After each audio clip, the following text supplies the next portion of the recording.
여러분, 공짜 정심은 진짜 없다고 합니다.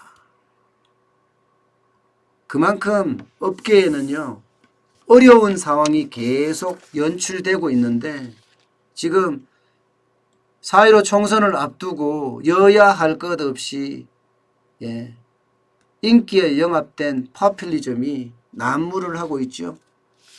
이대로 계속 간다면요, 아마도 대한민국이 베네수엘라나 이런 나라처럼 인기 영합주의에 망가지는 그런 나라가 되지 않을까 참 걱정스럽습니다.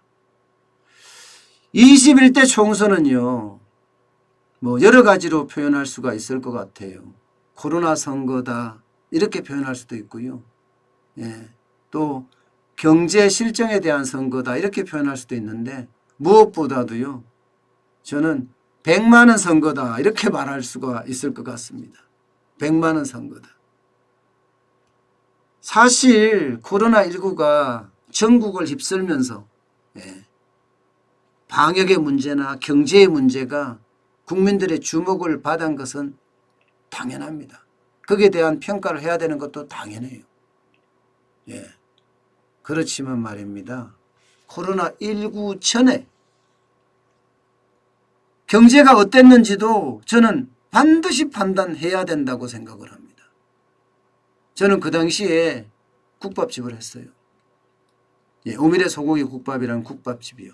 2016년 12월 10일 날 창업을 해서 2019년 12월 13일 날 제가 문을 닫았죠. 물론 완전히 닫지는 안 하고요. 지금은 이제 쇼핑몰로 바꿔서 운영을 하고 있습니다. 그 당시에 제가 해보면서 하루 18시간씩 그야말로 주말도 휴일도 명절도 없이 일했거든요. 그랬더니 겨우 유지하더라고요. 유지. 그래서 3년 동안 망하지 않고 유지했다는 것, 그게 제 성과라면 성과였습니다. 그런데요, 그 당시에 많은 자영업자들이 2017년, 2018년, 2019년에 많이 망했어요.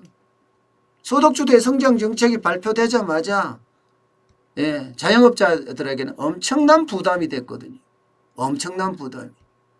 최저임금이 뭐 3년 동안 30% 오르는데 버텨낼 수 있는 자영업자가 얼마나 있겠습니까? 게다가 뭐 최저임금이 오르면 월급만 오르는 게 아니잖아요. 기본급이 오르고요. 거기에 뭐 4대 보험 오르죠. 퇴직금 오르죠. 시간의 수당 오르죠. 눈덩이에요, 눈덩이. 여기에 원자재 가격은 또 안 오릅니까? 제가 국밥집을 할 때도 공산품 가격 있잖아요. 간장, 된장, 고추, 이 공산품 가격이 쭉쭉쭉쭉 올랐어요. 게다가 배달도 쭉쭉 올랐습니다. 배달도 3,000원 하던 게 4,000원 하고요. 세금은 또 안 올랐습니까? 세금은 공시지가 오르면서 세금은 또 엄청 올랐어요. 자영업자 입장에서는요, 이미 코로나19 전에 그야말로 자폭하는 심정이었다니까요. 모든 곳이 다 올랐는데 나만 안 올랐어. 매출도 안 오르고 영업이익도 안 오르고요. 그래서 제가 방송을 하면서 참 소득주도의 성장 정책 때문에 자영업자들 다 죽어난다. 진짜 힘들다. 그렇게 이야기까지 제가 했을 정도입니다. 그런데 총선 전국에 들어서니까 뭐 자영업자부터 제일 먼저 꺼내더라고요. 자영업자부터. 소득 하위 70%에게 4인 가족 기준으로 100만 원 주겠다. 뭐 이거 제일 먼저 나왔습니다. 그러면서요, 어느 순간에 이게 막 늘어나 여야 할 것 없이 이제는 뭐 전 국민에게 주겠다. 여당 이해찬 대표가 발표를 하질 않나. 한교안 대표는 또 100만 원씩 주겠다. 뭐 이렇게 발표를 하지 않나. 이거 말입니다. 그야말로 인기 영합주의에 나라가 무너지는 소리입니다. 나라가 무너지는 소리요. 아이고 참 속 터지네요. 제가 보기에도. 국민 1인당 50만 원씩 주자고 지급했다가 한교안 대표가 이야기를 하니까 통합당에서는 100만 원씩 또 나왔죠. 또 모든 저는 공짜 정심은 절대 없다고 생각해요. 공짜 정심은. 결국은요, 이 모든 게 우리한테로 다시 돌아옵니다. 우리한테로.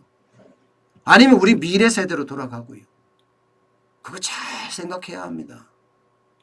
우리 미래 세대들은 어떻게 돼요? 빚잔치 해야 돼, 빚잔치요.